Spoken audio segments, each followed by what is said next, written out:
Further hearing in the matter of an application by Rosaleen Dalton for judicial review. Thank you, Lord. My Lord, my ladies, before I begin my submissions, my Lord the President had asked if the court might have copies of the Yes, we received those this morning. I'm glad to hear that. There is another judgment I probably will refer to, but I'll deal with that when I come to it, and I've spoken to Mr. McGlean about it. The court might find it of assistance. When the court rose yesterday afternoon, my lords, my ladies, I was on issue 3 of the 4 issues before the court, which is whether the Court of Appeal erred in concluding the Bracknell test was satisfied. The only matter raised on behalf of the appellant in argument on this issue was the perpetrator's interpretation issue.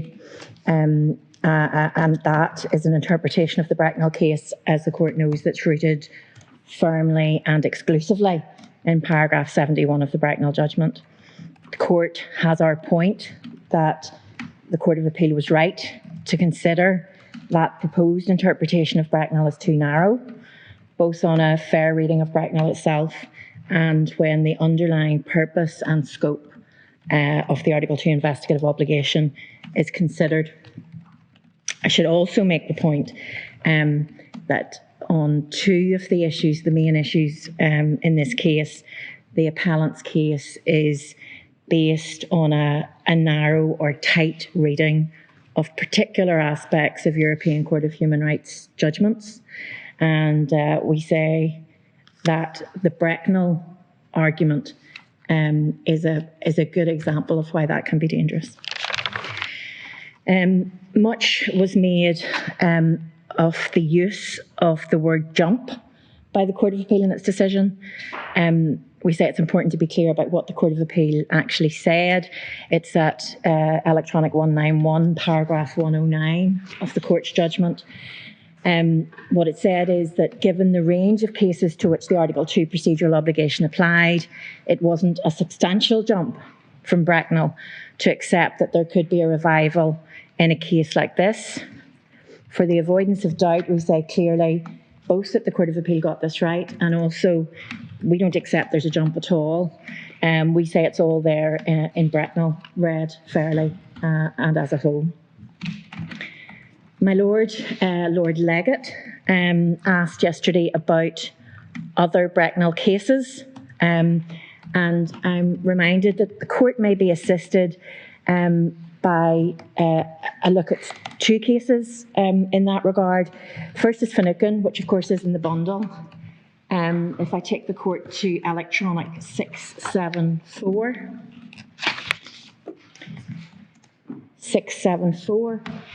and start at the bottom of the page at paragraph 117. And this is this court's consideration of the Court of Appeal's consideration of the Bracknell test in Finucane. And you'll see at 116 that Lord Justice Gillen had said that the Bracknell test was not satisfied, and he had considered that information arising from Sir Desmond de Silva's review wasn't sufficient to revive the Article 2 procedural obligation. At 117, he said Lord Justice Gillen had considered that the new and significant information which had emerged from those meetings might not avail the purposes of further criminal investigations.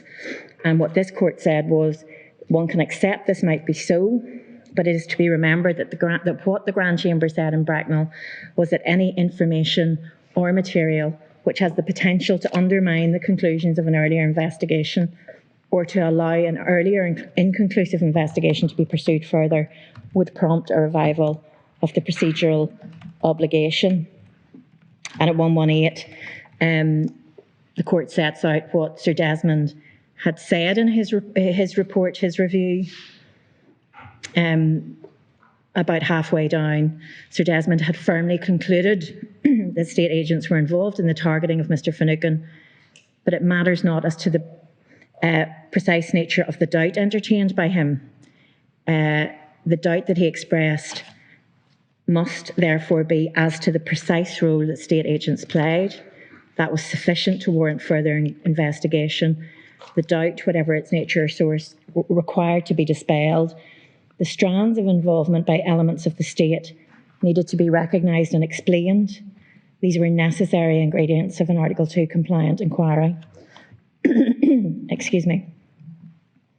At 1:20, the second reason given by Lord Justice Gillen for his disagreement with Lord Stevens on the applicability of Bracknell was that the new material had been reviewed by the police and it has not afforded any basis for further investigation or prosecution.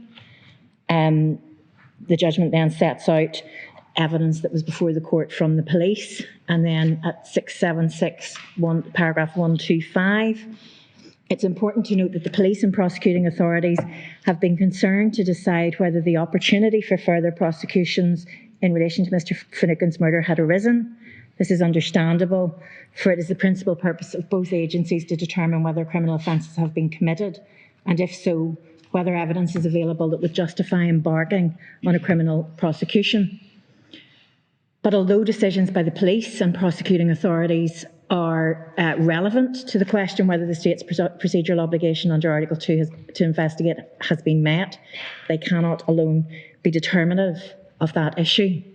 And then he, the court at 126 sets out a number of European authorities, and at 127, the opportunity to prosecute as a result of evidence uncovered by Sir Desmond's review does not foreclose on the question whether an effective investigation into Mr. Finucane's death, compliant with Article 2, has taken place.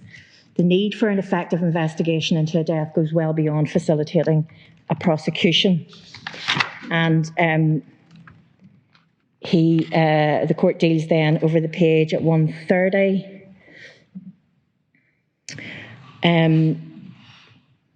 with the fact that the important issue is the capability.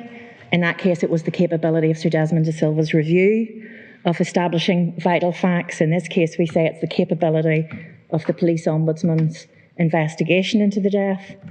And at 131, he indicates that, for instance, at 131, he said that Sir Desmond said that the RUC, the Security Service, and the Secret Intelligence Service failed to warn Patrick Finucane of known and imminent threats to his life in 1981 and 1985. Those officers who were in a position to give that warning and whose plain duty it was to do so are not identified. The circumstances in which they failed in their duty are not explained. And then at 135 on the same page, 677, the court says, Lord Kerr says, I cannot therefore agree with Lord Justice Gillen's second reason for suggesting the present case did not meet the Bracknell test. As already observed, the Grand Chamber in Bracknell had made it clear that earlier inconclusive investigations should be pursued further in order to meet the procedural obligation under Article 2. Sir Desmond de Silva's review is unmistakably an instance of inconclusiveness. And then he deals at 136 and 137 with the third reason put forward by Lord Justice Gillen in the Court of Appeal, that it was not possible to make any meaningful assessment of the value of the new and significant information to the overall investigation. This, with respect at 137, misses the critical point, that is, whether an effective investigation has taken place. For the reasons I have given, that has not occurred. It is unnecessary and indeed misconceived to speculate on what assessment one might make of the new material. It is on the deficiencies of the inquiries that have been conducted to date that one must focus. And that chimes, the court will know, with comments made by Lord Steen in the Amin case. The court should be careful not to mix up the procedural and the merits. This is an issue about the procedural, not about the merits. The second case, my lords, my ladies, which isn't in the bundle, but the court may find it of assistance, and with permission, I think there may, I'm not sure if you've received it electronically, we have hard copies. If not, it's an admissibility decision of the European Court of Human Rights in the case of Harrison. No, we haven't received it yet. I wonder, would your lordships receive hard copies now?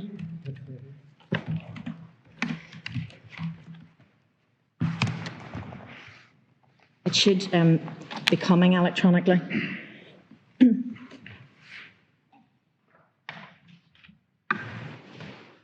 And I should say that I've spoken to Mr. McLean about this, and with the court's permission, there's no objection to handing it in.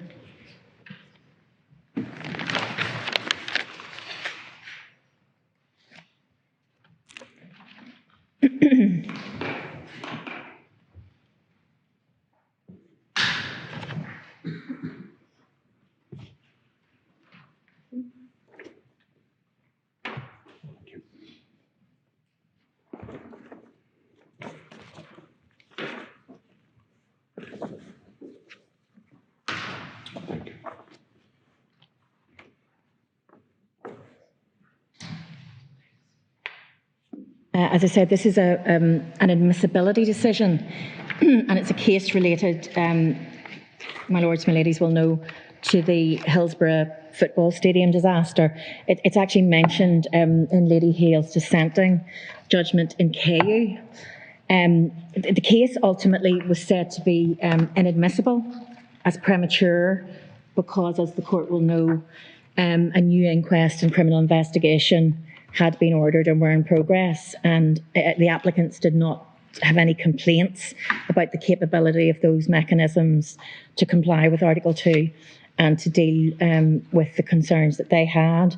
But the new information in the case in which grounded this application emerged from the report of the Hillsborough Independent Panel, and paragraphs 32 to 35, my lords, my ladies, the court will see that mechanism explained. 33, the panel was appointed by the Home Secretary to oversee and manage the process of public disclosure of documents, consult with families, to establish an archive and produce a report which should indicate how the information disclosed added to public understanding of the tragedy and its aftermath. And you'll see that the report concluded at paragraph 34, the report concluded that the risks of overcrowding and crushing at Hillsborough were known and the crush was foreseeable. The prevailing mindset that prioritised crowd control over crowd safety was criticised. The report found that the crush was not caused by fans arriving late, and there was no evidence of excessive or unusual level of alcohol consumption by fans. And the panel noted the disclosed documentation raised concerns about the emergency response, which had never fully been examined because of the cut-off point fixed by the coroner, and the notion of a single, unvarying and rapid pattern of death in all cases was unsustainable, and significant numbers of those who died could have survived had the emergency response. Oh, I'm sorry, my lady, it's I'm at paragraph 35, drawing to the court's attention the new information in this case, which was said to trigger the Bracknell revival, came from this Hillsborough Independent Panel. So 32 to 35 explains what the independent panel was looking at and what it concluded. The complaint, the court will see at paragraph 48, which, as it resolved, seemed to be a complaint about delay. And the court will then see 51, the Bracknell principle is repeated. 53, the flawed character of the original inquest has now been recognised by the panel, the government and the High Court. And the question for this court is whether any procedural obligation incumbent on the respondent state to investigate the deaths has been revived, and if so, what's the content of that obligation? The court is prepared to accept that the nature of the deaths in the present case engages the procedural aspect of Article 2. It is persuaded that the findings of the panel constitute new evidence and information which cast doubt on the effectiveness of the original inquest and criminal investigations, and therefore an Article 2 obligation arose. and you'll see there that the measures were underway at 54, and that the state was commended for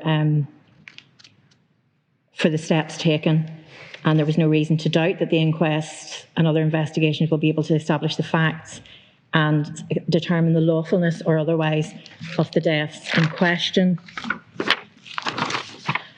So that arises really from my Lord Legate's question yesterday. The court may find it of assistance. And we'll make sure that the court also has it in electronic form if that hasn't been done already.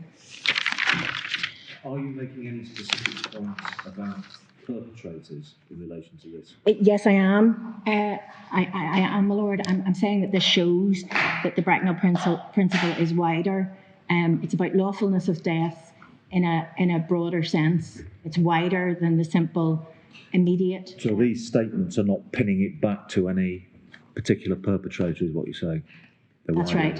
Well, and it clearly raises broader issues about, for example, the response of emergency services.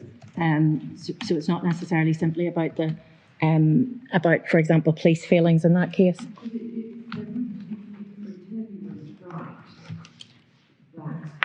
The new information has to relate to perpetrators. It seems clear that if one got over that hurdle and there was a revived obligation, these cases indicate that that obligation is not then limited to identifying perpetrators. The scope of the obligation, once it's been revived, is the same as it was originally, and so it would be strange to have the full Article 2 obligation once revival has taken place, but limit the circumstances in which revival does take place. Yeah. Is that the point? I'm afraid I can't accept that, my lady. There's specific reference in Bracknell to the fact that the revived obligation isn't necessarily the same in scope as the obligation when it initially arises. I'll just ask for someone to get me the specific reference to that in Bracknell. And so there's a process that has to be gone through once there is a Bracknell revival to look at what in the particular case is appropriate or possible in relation to the Article 2 investigation there. Yes, but there doesn't seem to be anything in these cases that say that it's limited because it only needs to look at whether it's feasible to find the perpetrator. I agree with that entirely. So I'm sorry, Lady, perhaps I misunderstood your question. I think that's the point I'm trying to make. Yes. That this lends itself, we say, it lends support to our argument that in this case, it's not just about the people who planted the bomb. It's not just the direct perpetrators. Yes, and that's paragraph 72 of Bracknell at 1737 is but I think your ladyship has it in any event. The final point I want to make on this third issue, my lords, my ladies, is that the attorney's written case submits that there is no new material in this case that would satisfy the Bracknell test, and that's at you can see that at paragraphs 88 and 89 of the case at page 107.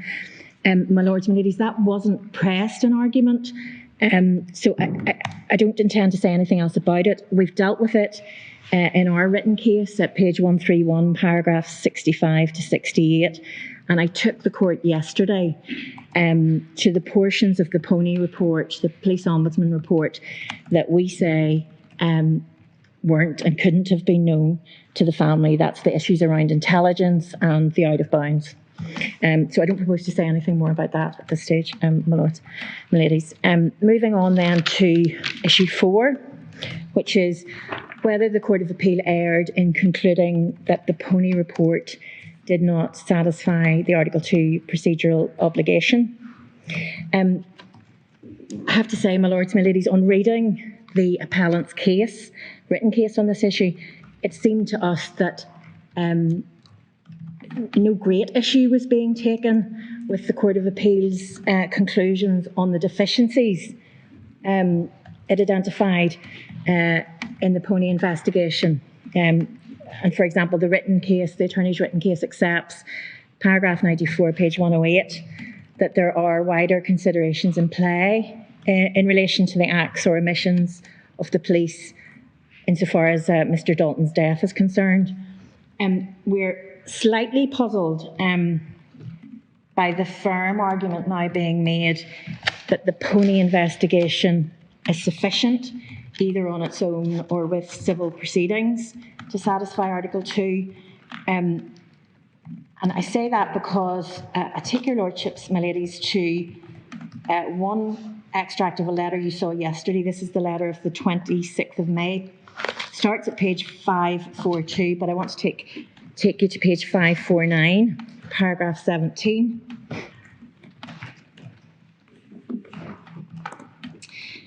Simply to point out that in a response to a letter where it had been asserted that the attorney had concluded the Pony investigation was sufficient, at paragraph 17, it said the attorney made no determination on the sufficiency of the Pony investigation. It's a minor point, my lords, my ladies, but we draw it to the court's attention.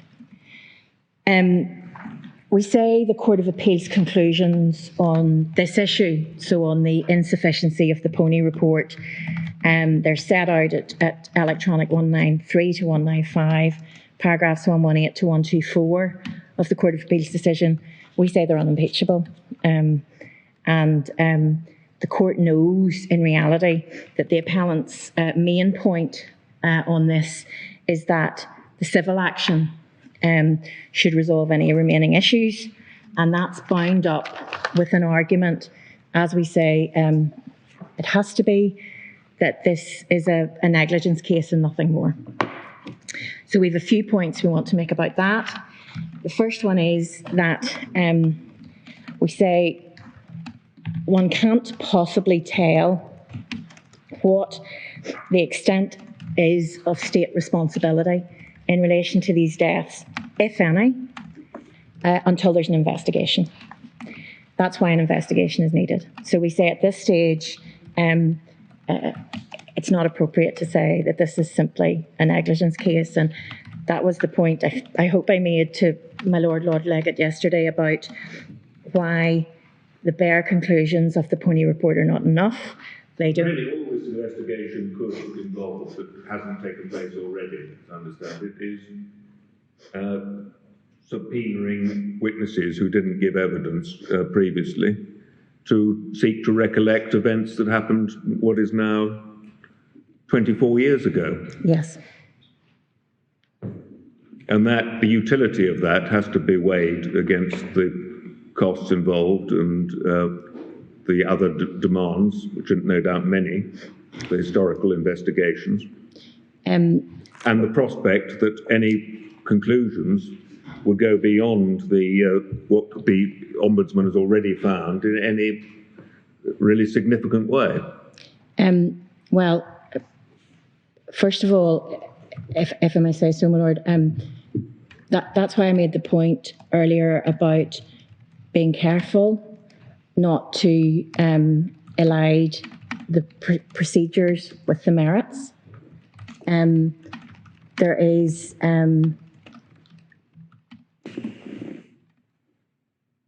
plenty judicial authority, and we can take the courts to some of it. Lord Steen and Amin, Lord Steen and McCare, about being careful not to say in advance and in the absence of evidence that there is no utility to an investigation. Could you give us the reference to that, please? I will, my lord. Amin just is in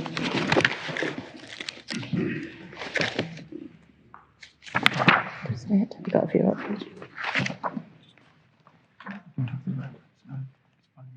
Yeah, I know that.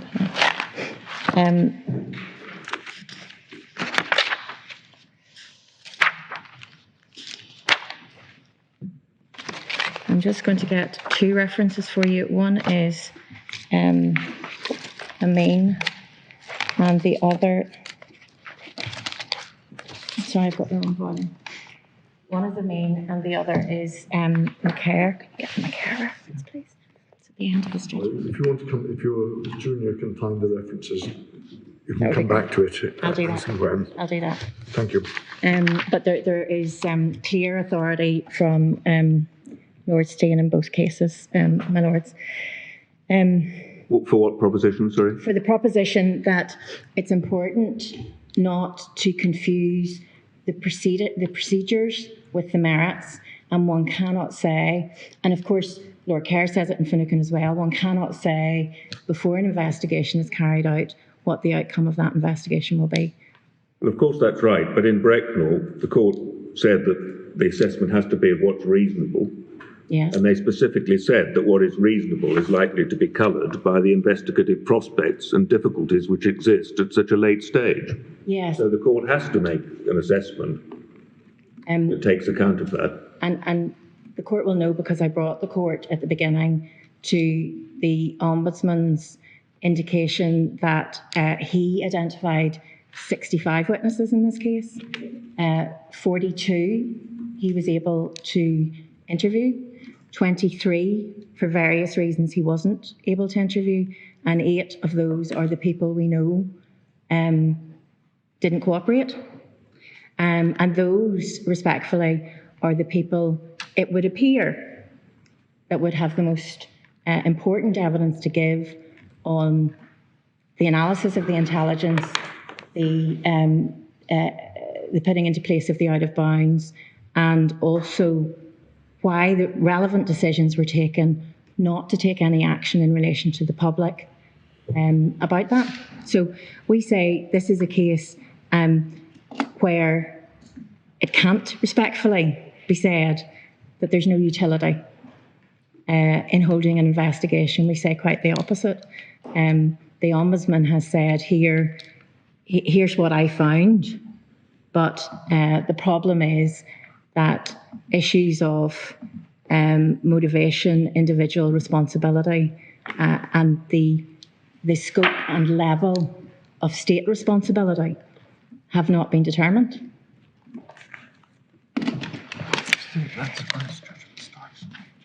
Okay, get me the references, thanks. The civil, I need the electronic page reference. Okay. The civil action is not part of the satisfaction of the procedural obligation. It is a means of redress for a potential breach of the substantive obligation. And I've given the court, I won't go over them again, I've given the court the many references from the European cases about how a civil action initiated by a family is not capable of satisfying the Article 2 procedural obligation. They don't say that with respect. What they say is it often won't be sufficient. And it's not going to be sufficient in a case where the allegation is one of intentional killing, because compensation isn't good enough. You need to have criminal investigation. But it doesn't mean that civil redress may not, in some circumstances, be sufficient to meet the remaining investigative need. Respectfully, my lord, we don't agree with that assessment. We say it is clear that the civil proceedings cannot count towards the satisfaction of the Article 2 procedural obligation.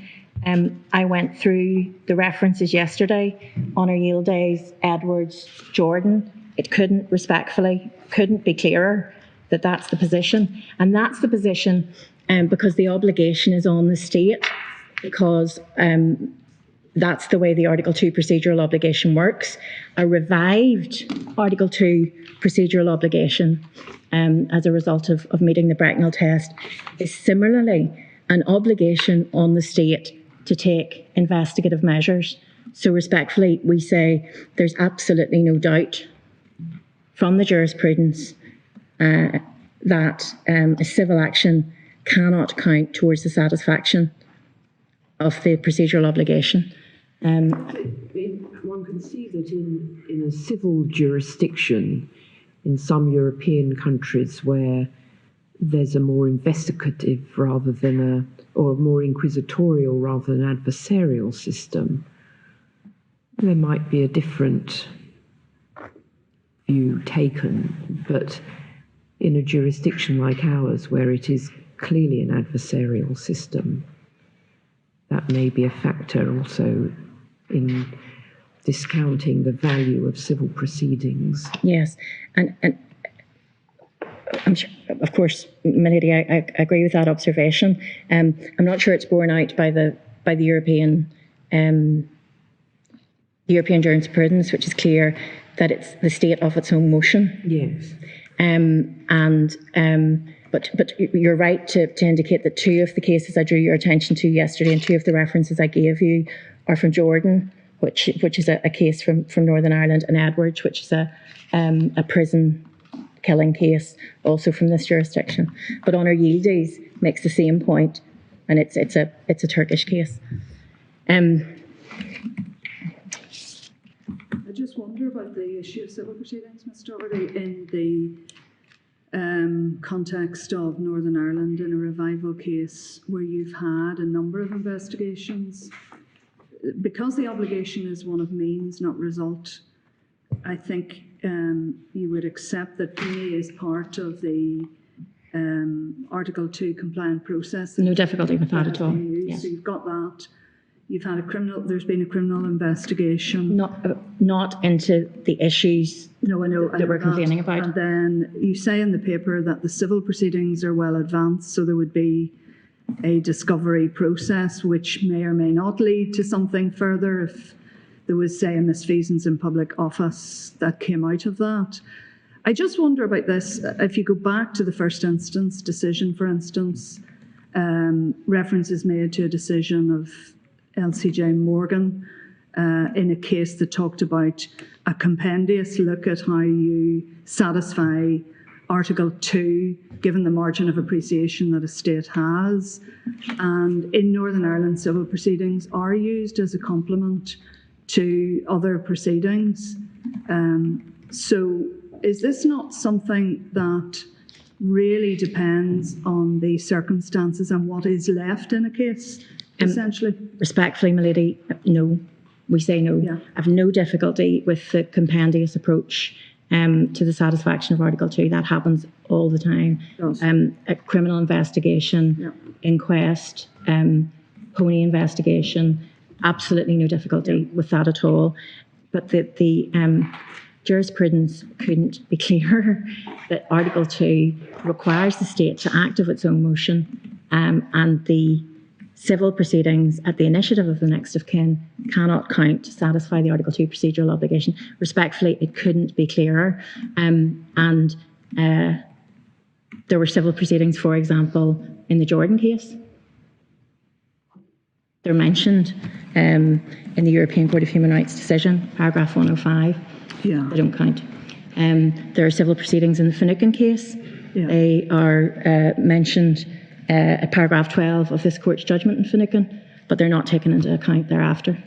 As part, and nor was it suggested that they should be taken into account for the purposes of satisfying Article 2 in that case. So, respectfully, my lady, we say no. We say it couldn't be clearer, but I respectfully agree with what your ladyship says about the compendiums. The case law couldn't be clearer on that. It's up to each individual member state to decide how, in its own legal system, it satisfies Article 2, and that can be done in a number of ways. Yeah. And a combination of mechanisms. And in principle, that's because, is it, a state investigation has a specific function that is actually distinct from the function of bringing a civil claim. I mean, it may well be that out of a civil claim, certain events will then become known, but there's absolutely, in principle, no reason why that should be the case. One can, have concessions on various things without going into all the details. One is likely to get settlements. One has got the discovery process. It looks a bit random if it as I see it at the moment, if that is meant to fulfil the obligation, as to whether that is likely to be achieved. Respectfully, my lord, I agree. And there is another important point that we wanted to make about why it's important that it's the state, that the obligation is on the state to fulfil this obligation. Mr. Dalton was fortunate in that he had a family of 6 children. I understand, it's not in the papers and the court doesn't need evidence for me to make this point, but I understand that Mrs. Lewis, who lives next door to the flat where the bomb exploded, was widowed and had no children. So there is very likely to be significant numbers of cases where there is no one to advocate for someone who has died, and that's also an important part of the obligation being on the state, respectfully. Entirely recognise that if it was suggested that a civil remedy alone were sufficient in a case like this, that would be a hopeless suggestion. But that is not the suggestion, as I understand it. It's against the background where there has been an independent state-provided investigation that took 8 years by the Ombudsman, interviewed 43 witnesses, considered a lot of information, and the question is now, what, if any, further steps are reasonably required? And surely the availability of civil proceedings, something provided by the state and which has been taken and which there is access to in this case, is a relevant consideration. My lord, I agree with what your lordship says up to a point, and I'm not sure I can make the point again, but we say it's clear from the authorities that Article 2, whether it's the revived obligation or the obligation as it arises initially, it is clear. It couldn't be clearer, respectfully, that the civil proceedings cannot go to satisfy the Article 2 procedural obligation. I'm not sure I can say that again. I understand the point your lordship makes, but respectfully, we say that's it would be entirely contrary to the European authority to go down that road.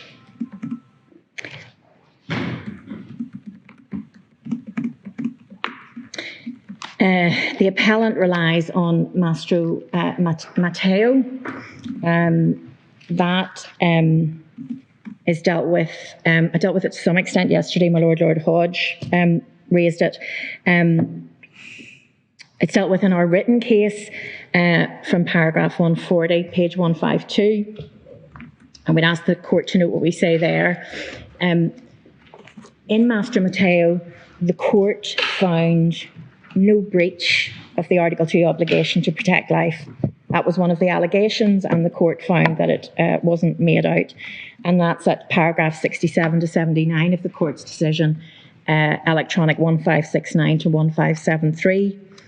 The general measures provided by the state in that case, and remember, all those involved in the shooting of the applicant's unfortunate son were convicted of their involvement. The general measures provided by the state were enough in that case, and my Lord Hodge was right, as he pointed out yesterday, that the complaint in that case under the Article 2 procedural obligation, you see it at paragraphs 80 to 82, page 1573, was that the applicant had not been paid compensation for his son's death.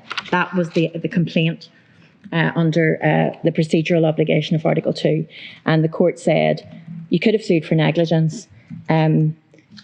Yes, it would have required proof of fault, but there's no obligation to provide compensation on a strict liability basis. So we say Mastro Matteo is extremely limited in its assistance to the court on this issue, and indeed the manner in which it's sought to be used by the appellant flies in the face of the extremely clear European jurisprudence on the inability of the civil action to satisfy the procedural obligation. The two citations, Lord Stain, McCare, page 778, electronic, paragraphs 44 to 46. It's really paragraph 44, I'm told. and Amin, page 999, electronic, paragraph 52. Thank you.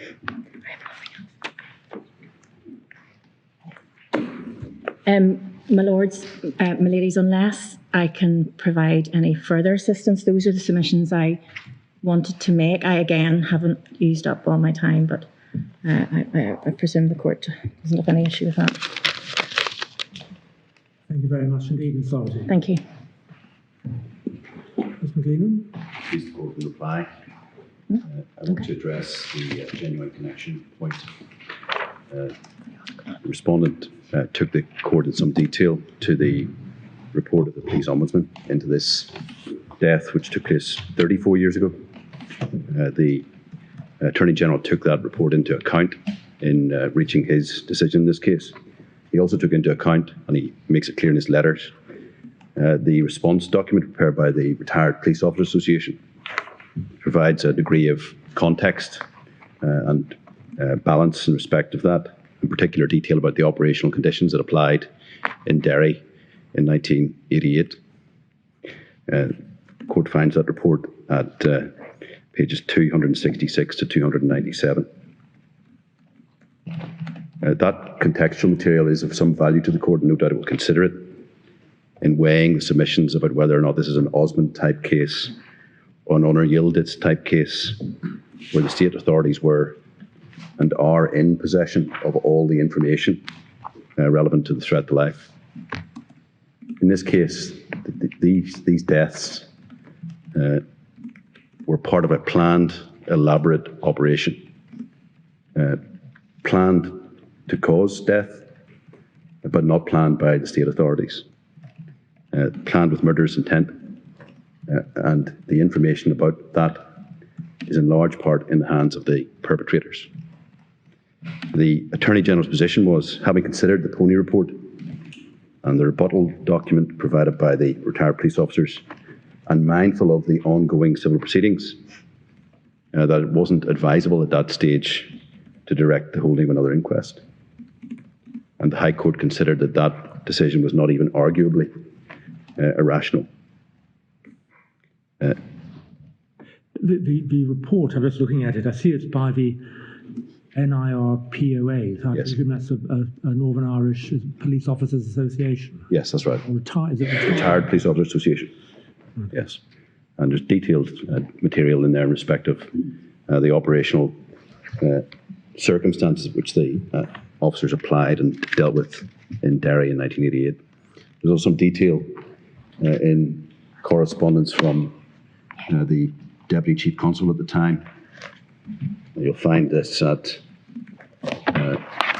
electronic page 603, letter from the Deputy Chief Constable in May 2013, recording, among other things, that in that year, 1988, there were 106 deaths arising from the security situation, 41 of which were members of the security forces. So the context was dangerous, clearly. There were threats to life. And this case has to be viewed in that context, and the court should guard against concluding too readily this is a direct analogue with cases where the state held all the cards and the state had all the information about the threat or risk. That's not the scenario that's being dealt with here. And the attorney viewed that in the round when he made his decision. The respondent makes points about evidence in respect of the certainty or lack of certainty and the impact of a lack of certainty arising from the application of the genuine connection test. I think the point's been misunderstood to a degree, probably my fault from the way in which it was presented. The point we make about the lack of certainty is evidenced by the fact that we are here dealing with the fourth appeal before the Supreme Court since 2019 about the application of the genuine connection test and the Article 2 jurisprudence. The degree of uncertainty, legal uncertainty, is palpable. This court has overturned the Northern Ireland Court of Appeal in 3 consecutive appeals.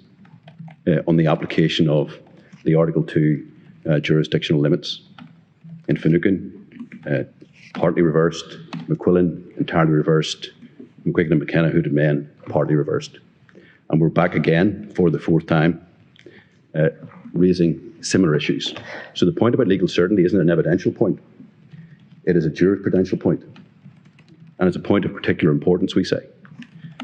Because when one reflects on what our Court of Appeal was trying to do in 2018 and 2019, it set aside two test cases, McQuillan and the Hooded Men case. All other legacy litigation was stayed in order to allow, the public law litigation was stayed to allow a determination of the scope of Article 2. These were meant to be definitive judgments. The Court of Appeal promulgated them. There was then a further appeal to the Supreme Court in McQuillan and Hooded Men, and the decision in Finucane. The legacy caseload has begun to move again, so the stay's been lifted. We're now moving forward again. What norms are we applying? Are we applying the Finucane standard in genuine connection of 12 years? Is it the McQuillan standard of 12 years with perhaps a little more? Or is it something else entirely? The litigation continues. Decisions will continue to be made in the High Court. Appeals will be brought to the Court of Appeal. And there is, we say, a pressing need for clear and definitive legal certainty. And that's the point we make. It's not about the evidence on the impact. And this happens in one of those heavily litigated areas, and one which is politically contentious in our jurisdiction. The legal actors, the courts, the law officer, and the others who apply these norms need to have a manageable and clear legal standard by which to assess jurisdictional questions. And that's why we say this appeal is important. And hopefully this family is the last family that has to come to this court seeking legal certainty about what their rights are in terms of Article 2. So we say the problem is acute, and the blow to legal certainty, which Lord Roger forecast, has come to pass. We're also, the court will have seen, considering in the discussion we've had in the last 2 days, giving serious consideration to departing from one and possibly part of two Supreme Court decisions which are of recent vintage. Again, we say that underscores the fact that there's an opportunity now for these issues to be clearly addressed. The courts in Northern Ireland need it. Confidence in the legal system, we say, depends on it, and the law officers and others require it, as do the victims and survivors. Points taken about the practice statement, about whether or not any departure from, for example, the Finucane decision would comply with the 1966 practice statement. We haven't addressed that to any great degree in our oral submissions yesterday.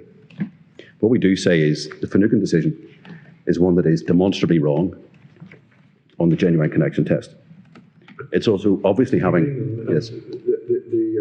You can make some strong points about legal uncertainty. The fact is, in the McQuillan appeal, you were representing the first defendant, and you didn't attack Finucane at all. No. I represented the Chief Constable, yes. You did. The Secretary of State was represented by Sir James Eadie. Yes. We took the point about independence. Yes. The Secretary of State took the points about the application of Article 2. Yeah, but you divided between yourselves the arguments to be advanced. Well, I think that there were different arguments for both, but I take the point, my Lord can quite rightly say that the platform was there for the issue to be raised, and that's a valid observation. Yeah, well, I think it is, because the fact is that there is uncertainty, and you can make the point that you're back here again, but that is in part because of the arguments the state chose to advance. I mean, you got a decision in McQuillan, and now you're coming back and saying McQuillan's endorsement of Finucane was wrong. Well, plainly I represent a different party in this case. The Attorney General is an independent law officer in that regard. Yes. Plainly also in McQuillan, the and the Hooded Men case, the temporal issue was entirely different. It was reaching back into the 1970s, not into the period that's actually caught by the Janovich limit. So again, one doesn't want to be too censorious about how the court has dealt with the point, because I don't think the point was clearly in play in the same way in that case. There was no attack on Finucane at all. I fully accept that. Having said that, nevertheless, we say that the application of the genuine connection test in Finucane, and I've made the point yesterday, I don't need to labour them again, was a misapplication for the reasons that I've outlined. The practice statement, and whether or not it should act as a deterrent to the court in looking again at it, the practice statement, of course, was articulated at a time when no one could conceive of the operation of something like the mirror principle. And that's key to this analysis ultimately. The reason why we're having these difficulties is because this court now, in light of McCaughey and other decisions, is applying the mirror principle in respect of norms of the European Court, which itself has changed. So the European Court had a norm in the Silic case. It has changed it or modified it or clarified it in Janovich. And that's a scenario which was never conceived of when the 1966 practice statement was in play. So that's something that has to be weighed in the balance. Is it We're not? not really applying the mirror principle, though, because if we were, we'd be going right back to the time the European Court does. Well, except again, there's distortion to the mirror principle, but it's another, I think, factor to be weighed in the extent to which this court, in a convention type case, where we've identified a difficulty, should be prepared to look again. And we say that's an ingredient that's missing from the practice statement analysis. Can I turn to the submission that, which is probably the core of this, that there is no limit in the Janovich genuine connection test? The respondent says the Strasbourg court didn't intend to apply an absolute limit. The first difficulty with that submission, of course, is that in the language of paragraph 146 of Janovich, the Strasbourg court chose to use the words absolute limit. That's what they said. This court in KU recognised and applied the 10-year rule as if it were a limit, indeed an absolute limit. The argument that there's no limit in paragraph 146 of Janovich requires a rewriting of the text of the words the Strasbourg court carefully and deliberately chose to deploy. Respondent says it's not in the style of the Strasbourg court to apply strict time limits. Well, we say this is actually not a question of style at all. It's a much more fundamental issue that's in play here. In my discussion of the issue yesterday, I started with McCare and Silic in Slovenia, but perhaps I should have started one stop back. The foundational norm that applies to the European Court in this context is Article 28 of the Vienna Convention on the Law of the Treaties. So this is a multinational scheme by which contracting parties join pursuant to an international treaty.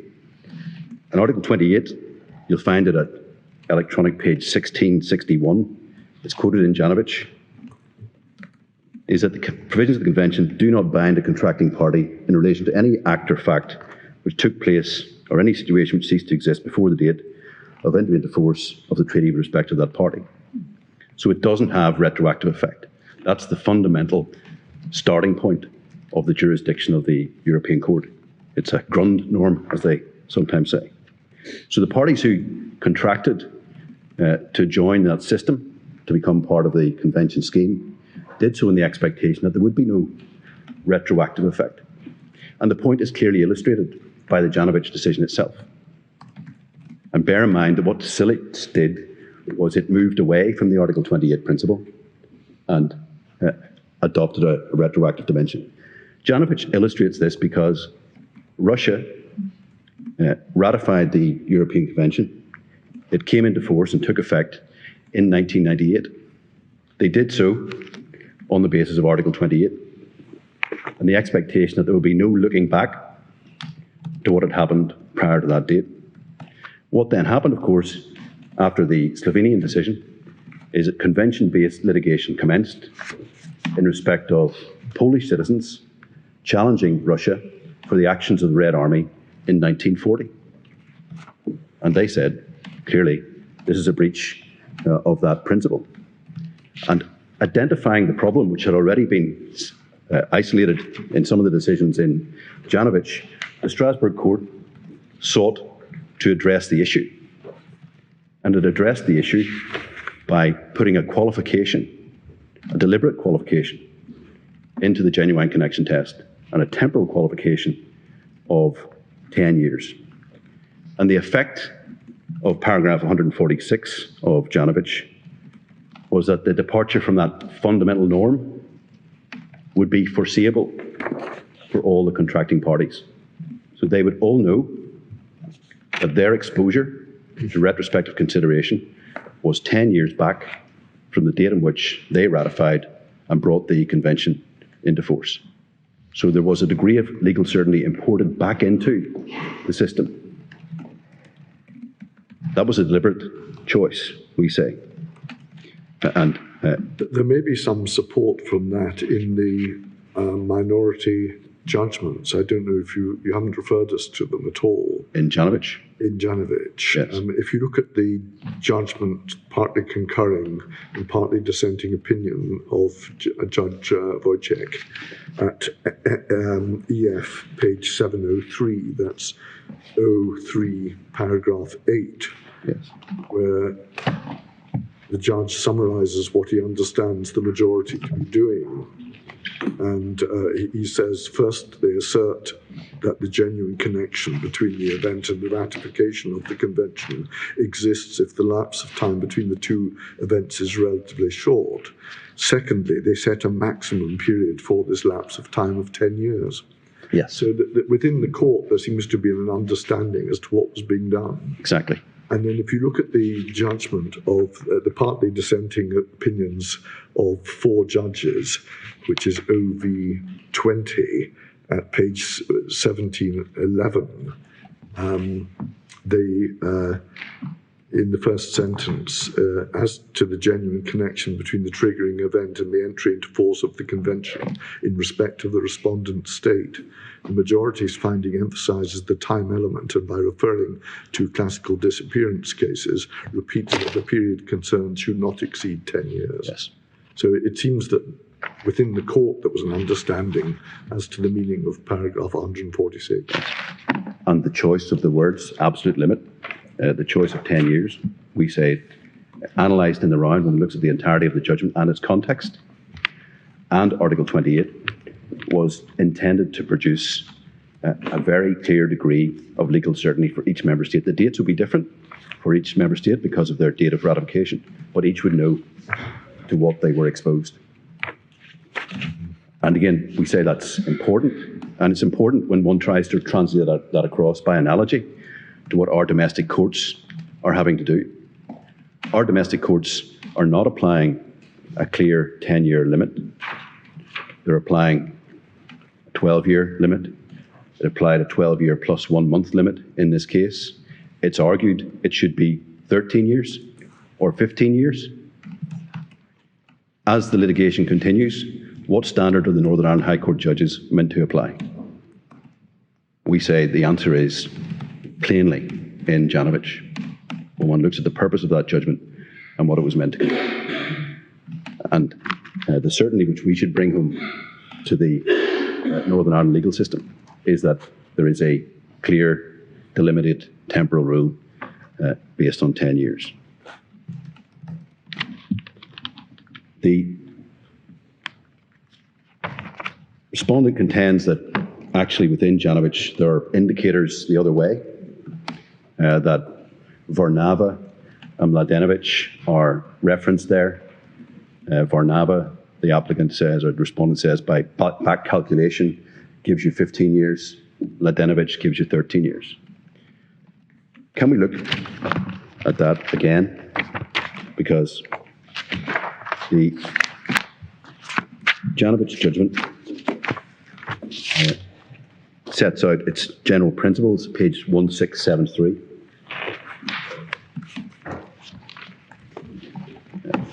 Paragraph 128.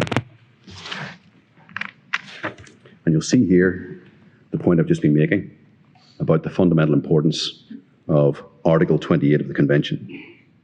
So the court went out of its way to reiterate that fact.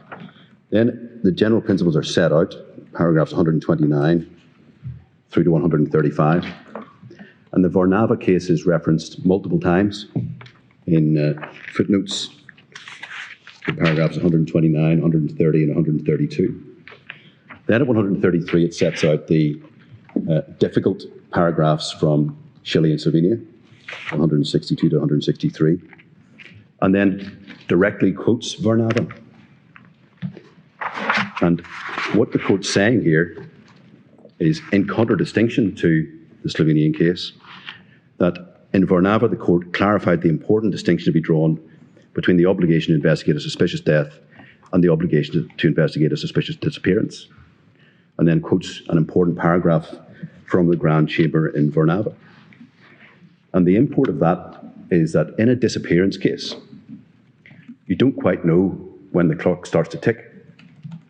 So you don't quite know when you should impose a limit. Therefore, there is an ongoing obligation of uncertain dimensions. Therefore, there should be a generous facility in terms of time by which to bring a claim. In contradistinction, as the court makes clear at 135, in a death case, it is an anchored factual element. So you know what the point in time is. You know when the clock starts to tick. And from that date, you can afford a facility of finite proportions. So when you see then the reference in 146 of that decision, page 167, and you see the footnote to Varnava, the footnote directs you back to paragraph 166 of that judgment, which is electronic 2048.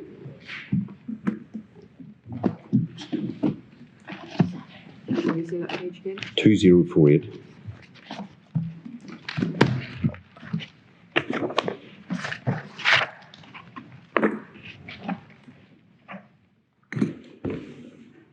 So, again, the Grand Chamber says there are two categories of case here. There's a disappearance case, where there has to be a degree of latitude.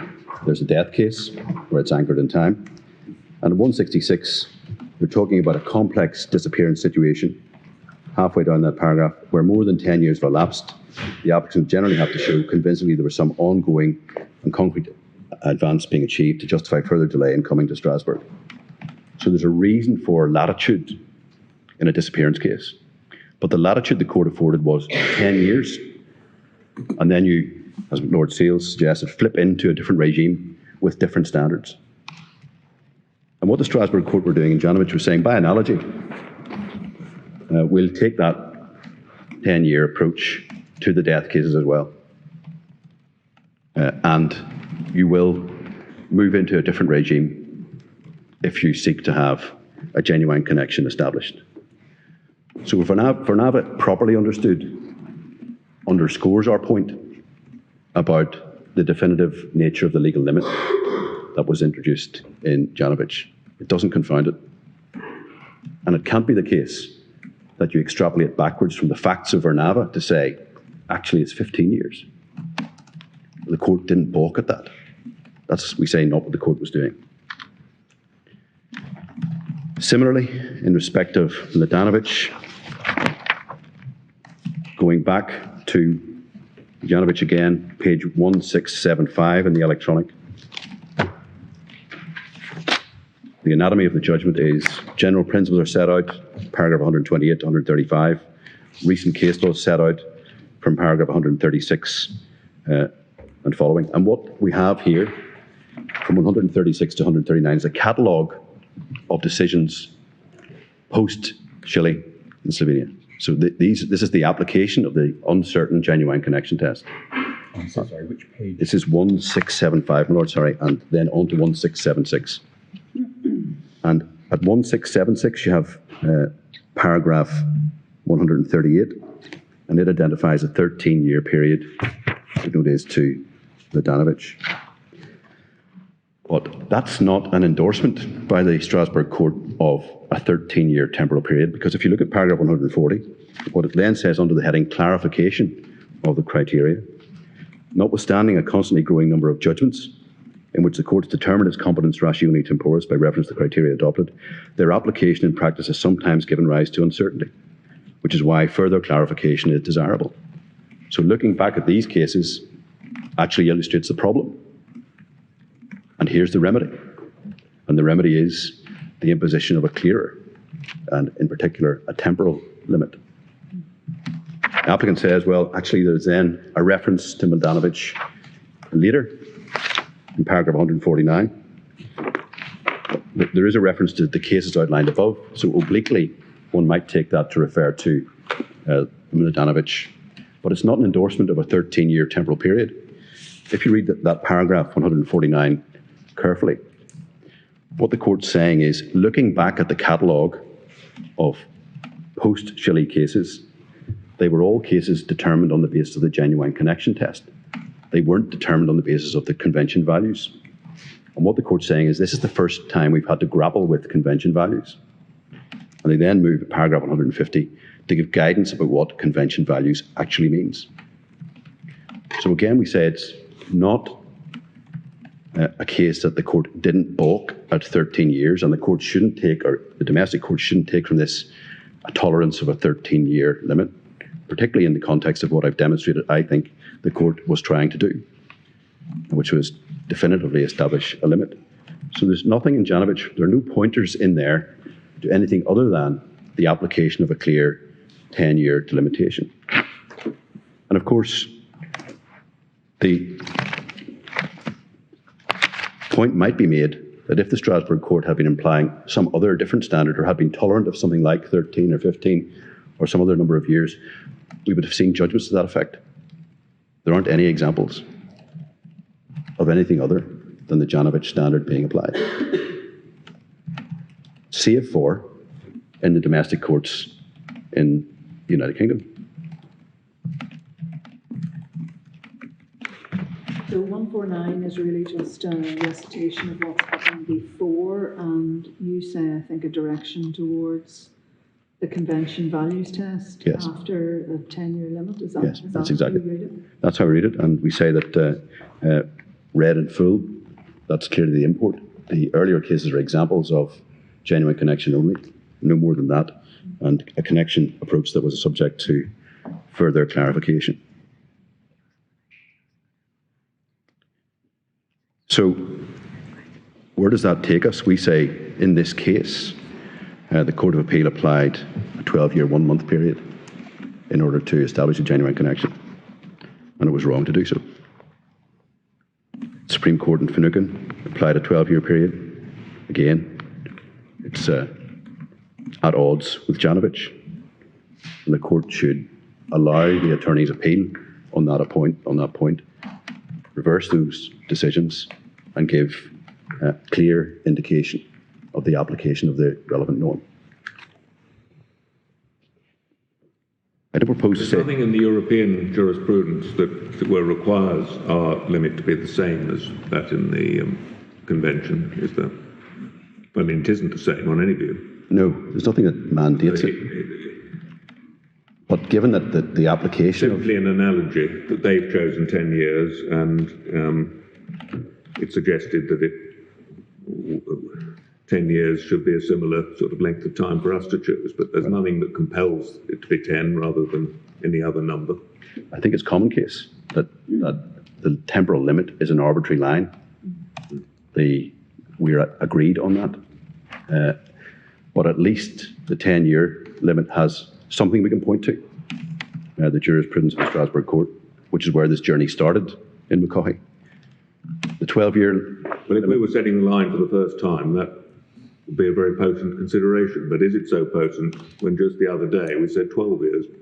Well, I think it retains its potency if the analysis is that the 12-year determination was not properly based on on the European jurisprudence in the way that it was thought. So I think the point doesn't lose its force. For your purposes, the 12-year in this particular case would, of course, satisfy you. Yes. This appeal should, well, we shouldn't have been here on the basis of that, yes. But you're not particularly concerned about the facts of this case. You're concerned about having a ruling that guides the future.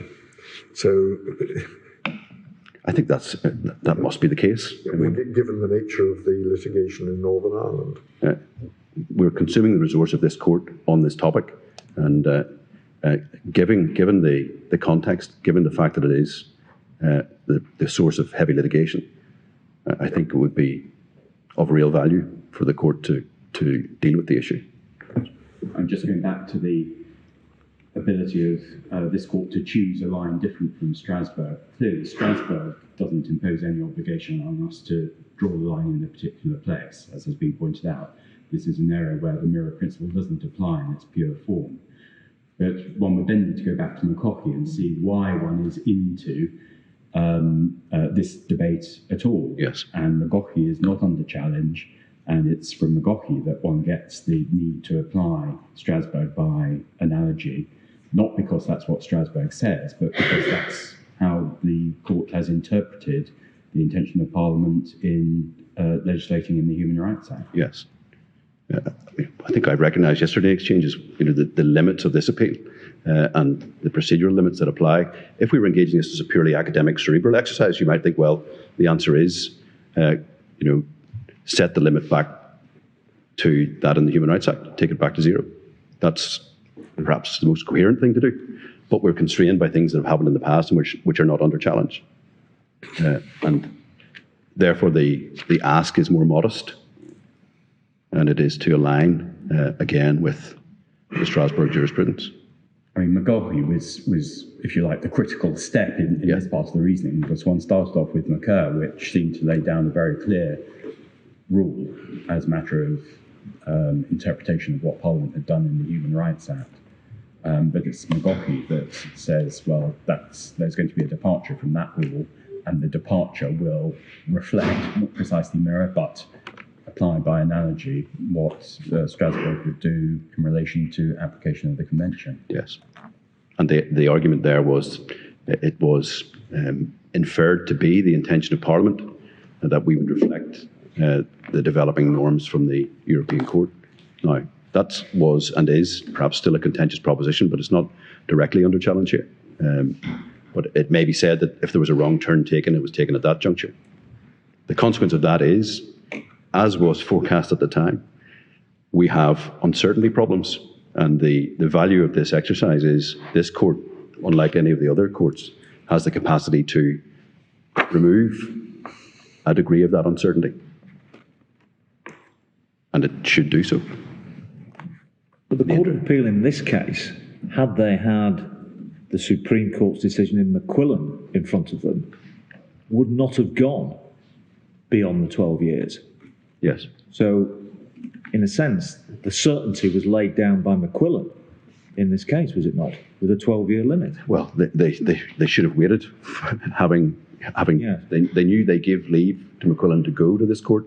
If they'd waited, then again this litigation wouldn't have arisen. But the value of it is. But for the purpose of the Attorney General, the certainty as between 12 years and 10 years, it is a certain line, whichever that line is chosen. Now, this court in McQuillan took a 12-year line. That is sufficient certainty for your purposes, I would have thought. The attorney looks for a bright line rule that's applicable, and the court makes it clear that that is the line. The difficulty of it is the parties here accept that there isn't a principal basis for a 12-year line. No, I understand that. Yeah. But it's not a principal basis for thinking that that was what Parliament intended when they enacted the Human Rights Act. That the Human Rights Act is not generally retrospective, as my Lord Sales says. A carve-out was made in McCaughey on the basis of the mirror principle, but the 12 years is neither the non-retroactive principle nor the mirror principle now. And so it's not based on it's difficult to see how one could say that that was what Parliament intended as to the retrospective application of the domestic right of enforcing convention rights. Yes. Parliament never contemplated it at all, as far as we can tell. This was all, and even in the McCaughey case, it's described as an inferential. They must have considered it. But that was the basis on which McCaughey was decided. So we are left with an unprincipled rule, groping for something to hang on to. And we hang on to Janovich with 10 years.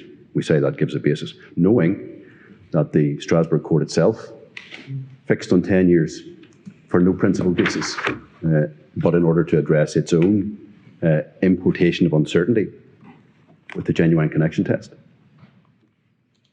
So there are plainly problems there. We say the analysis in this case is focused on the 12-year, 10-year gap. We say, you've heard it already, that the Finucane case went off in the wrong direction there, and that point should be corrected.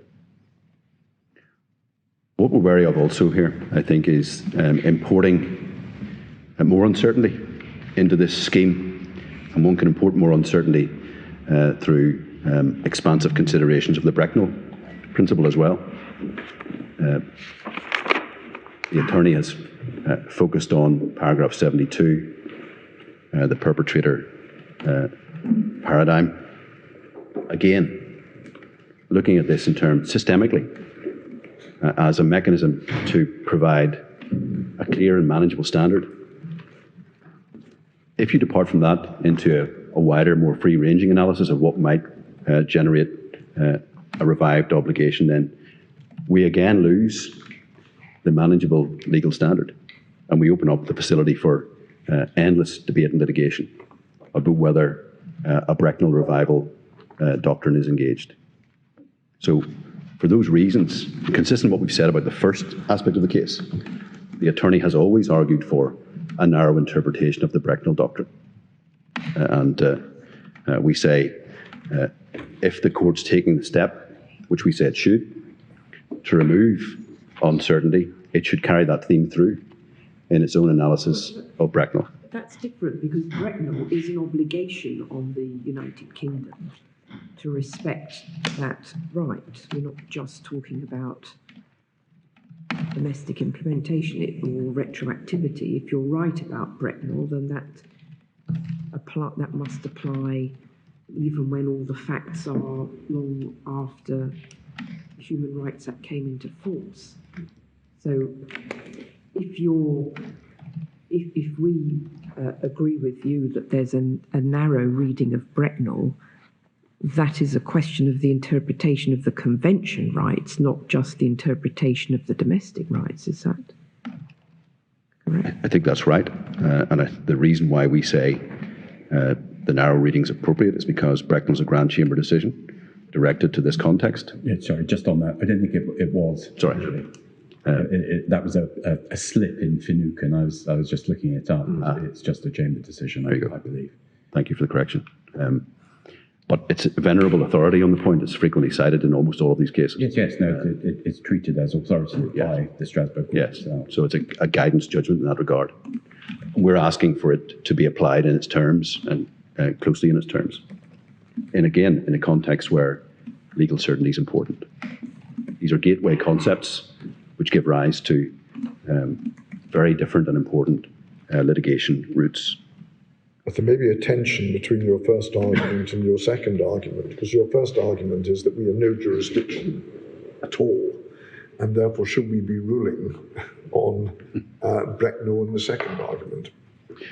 Well, that may be a fair observation. I think I pitched the points originally sequentially. Our first point, we say the case can be disposed of on the first point.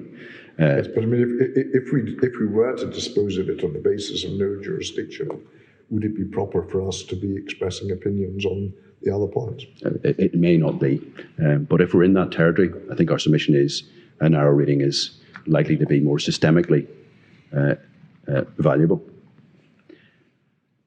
On the question of the Pony report, satisfying obligations and civil litigation. The attorney's submission again is modest. All the attorney says is that in a case like this, where there are civil proceedings in travel, where a request is made for an inquest to be convened on an advisable basis, it is a factor to be given weight in the Article 2 analysis. That's a submission. All right. The submission that it should be given no weight and can contribute nothing to the Article 2 analysis is striking, concerning in a sense, because the view that's taken is that civil proceedings in respect of legacy matters do have an Article 2 dimension. We have well over 1,000 writ actions in travel in Northern Ireland dealing with legacy litigation, and they're approached on the basis that this is potentially an Article 2 vehicle. But if they add nothing, if they have no weight, then again the court should make that clear. We say that that proposition is too stark, and the better analysis is Article 2 discharge should be approached compendiously, and that civil proceedings, where they exist in a case like this, can properly contribute to the overall Article 2 analysis. Whether they completely discharge or not will be a factor to be determined in an individual case. But to set them at value of naught, we say is not correct. But I mean, to a degree, it's going to depend on what confidence one has that the civil proceedings will, in fact, meet the objectives which the article of jurisprudence says, whatever the process of investigation should have. And I mean, I can see that if you've reached the end of civil proceedings and you've got a judgment that's found all sorts of facts, that might be highly relevant. Yes. But is that really the position that we're in here with the civil proceedings here? The civil proceedings, as Lord Burrows was pointing out, might take all sorts of twists and turns, which will result in them, in fact, not satisfying the Article 2 obligation. And so against that background, and given that the state is under an obligation to take steps of its own motion and with reasonable expedition, may there not be an obligation on the state, notwithstanding that the civil proceedings are going forward, to make sure that the Article 2 requirements will indeed be satisfied? Well, I don't think that proposition agrees with the submission that we've made, which is that it's a factor to be taken into account. In the final, if there's a later stage analysis that Article 2 hasn't been discharged by any of those processes, well, that can be weighed up. It also depends on the nature of the claim. This is a claim, this one is about misfeasance of public office and negligence, the very issues that would be in play. If it were a claim for defamation, obviously it's never going to discharge any of these issues, but one must focus on what's in play. And what the attorney was saying is, in this case, it looks to him at that time that you've got a negligence action in travel. I see the Ombudsman's report. I see the reaction to that. There's quite a lot of detail there available. I think it's not advisable at this stage to direct an inquest. But it is important. I don't see how that affects the management of all that litigation. Or would you say, no, any judge who's trying to manage that litigation puts out of their mind entirely that this may or may not ultimately be part of the Article 2 compliance? So suppose in the litigation that goes forward, the Dalton family applied to the judge to subpoena all the police officers who refused to give evidence to the police ombudsman. And does the government then oppose that? Or does the government, because they want to rely on these proceedings as being part of their Article 2 compliance, say, yes, we have to accept that? Or if it's opposed, how is the judge supposed to take account of this factor in the management of the proceedings? I'm just not sure how this plays out in these many hundreds of claims. I suppose what the judge would want to know, if he could know it, is whether or not there's an Article 2 imperative in play at all in respect of the management of his case. And he'd be looking for some bright line considerations. Is this a case that's clearly not engaging the Article 2 concept? Can I be told that? Or is it one that might contribute to it? Because no doubt he'll face arguments or she will face arguments about how this case should be managed as a consequence. That's why I say it's a perhaps not it's a minor note in this case, but it's a point that probably is worthy of consideration. Sorry, are you saying that trial judges would try to use the civil proceedings as a vehicle informed by the Article 2 investigative obligation for satisfying that obligation, and then would make case management decisions with that end in view? Well, I don't think I'm going that far. I think it may be pressed by the parties. I would be surprised if that's what the trial judge had. No, I don't think it would. Wouldn't they just conduct the litigation in the usual way?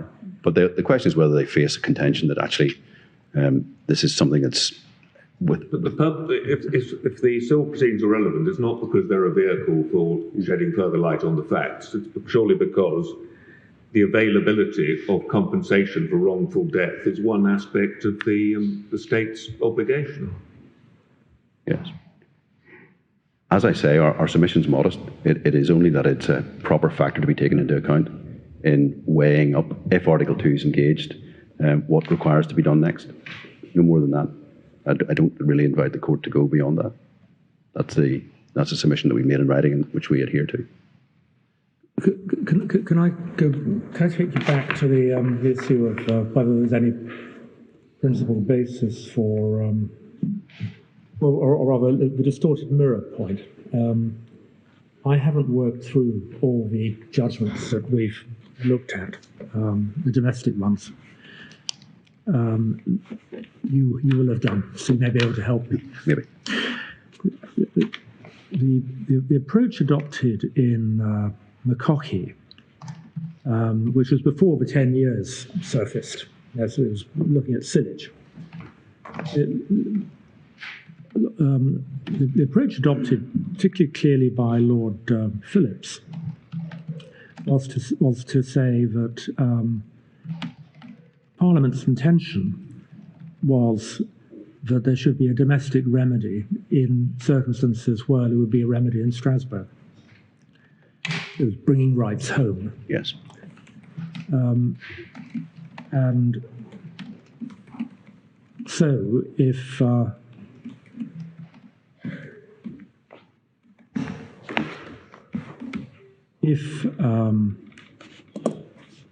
Strasbourg would accept an application in a situation where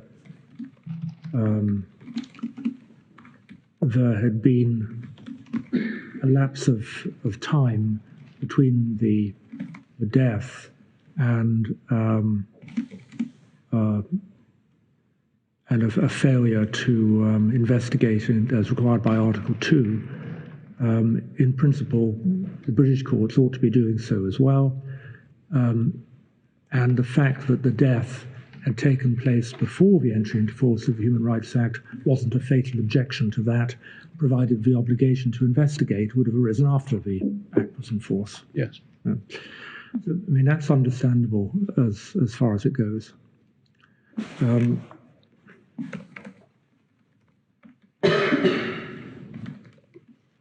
we get to the stage where the Strasbourg court says, well, there must be, the lapse of time can't be unlimited for there to be sensibly a connection between the death and the coming into being of the obligation to investigate, and they fix as a maximum in all but exceptional circumstances a period of 10 years. And the British court have followed that in McQuillan, well, subject to the twist about the 12 years. They've followed the same approach in Caillou and McQuillan. So the 10-year figure does make sense on a mirror approach. But the complicating factor is that the Strasbourg court also has as a long stop that the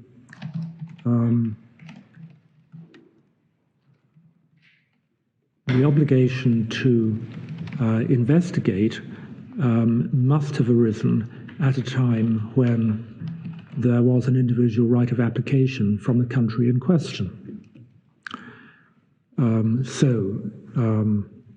And that's because you couldn't have an obligation arising under Article 2, at any rate one that was enforceable on the application of an individual, prior to the ratification of a relevant protocol which conferred the right of individual application. Protocol 11. I think it was a much earlier one than that, because Protocol 10 is the one that reformed the court in 1997, I think, and this was back in 1966. But it doesn't matter what number it was. Anyway, the point is, the reasoning, as I think it is that it doesn't matter if the death was before there was a right of individual application, provided the maximum 10-year period for an investigation ends after the individual right of application existed. And that makes sense at the international level. And if you're then trying to apply that at the domestic level, the analogy would be that the obligation to investigate would have to have come into existence before the Human Rights Act, after the Human Rights Act came into force. Obviously, there couldn't have been an obligation under Article 2 prior to the 3rd of October 2000. And so if you put that together with the 10-year maximum gap between death and investigation, then you end up where we are, subject to the 2-year. The 2-year point in McQuillan.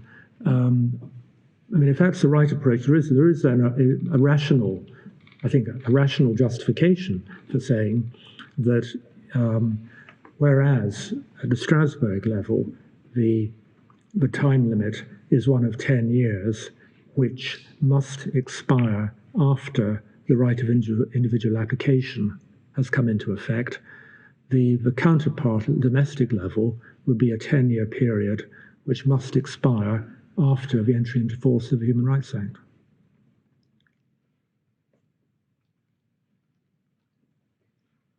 Well, I think the line the Strasbourg Court has drawn, the 10-year period, is done, I think, to mitigate the retroactivity impact. It's a different standard for each country fixed to its right of petition, and they'll all be different in each jurisdiction. In the United Kingdom, on the domestic standard, we have accepted by analogy that we will follow the genuine connection approach, not knowing at the time that it would import a limit, a temporal limit, a defined temporal limit. Now it has imported a defined temporal limit. So if we're not unsettling Macaulay, then we can coherently and consistently say we continue to follow in the same way. We follow the genuine connection, but now with a defined temporal limit.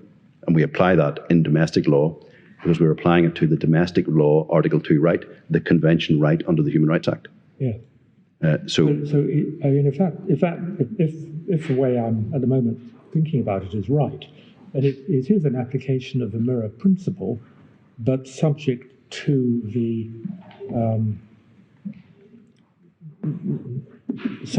difference which arises from the time when human rights became enforceable, domestically on the one hand, and at the international level on the other hand. Yes. So we're not working from the time point about a date of ratification or anything in the United Kingdom. We take our starting point as October the 2nd, 2000. Yeah. And we count back and we will know that the line will be drawn at the October the 3rd or October the 2nd, 1990. Yeah. That'll be clear. And that is an application of the mirror principle. Mm-hmm. Yeah. Yes, I mean, if that's right, then it is a faithful application of the Strasbourg approach in the context of a domestic legal system where human rights became enforceable at a later point in time than they did at the international level. Yes. Still an arbitrary line, but it has a basis which we can all point to and have subscribed to since 2011. But a difference between the normal application of the mirror principle is that, of course, the family in this case, if they were to lose here, would have no problem with the genuine connection test by going to Strasbourg. Yes, that's right. So the mirror, the whole point about the mirror idea was, in a sense, one doesn't want to replicate what's going on in Strasbourg, but this isn't doing it. Doesn't arise. Yeah. So it's not really a mirror as such. It's a mirror idea, but then an analogous application for the particular time problems of the non-retrospectivity of the 1998 Act, as it seems to me. Not sure it'll be helpful to elaborate on the metaphor any further. No, sorry. Whether it's but it is important to bear in mind that the genuine connection test is not going to produce a problem for this family if they choose to go to Strasbourg if they're lost here. I think that's right. I mean, if I may say so, I think the way my Lord Reid just put it is the essence of what was decided in the McQuillan case in the relevant paragraphs. That it's not mirroring in the purest sense, but it is mirroring in the sense that from McGaughey in particular, Parliament has been taken to have endorsed the same principled approach. It's just applicable to a domestic human rights instrument rather than to the international instrument. Well, you have my submission about the 2-year quirk and all of that, but aside from that, yes, I agree. Ladies and lords, I think that probably covers the ground in reply as far as the Attorney General is concerned. Well, thank you very much, Mr. McGleenan.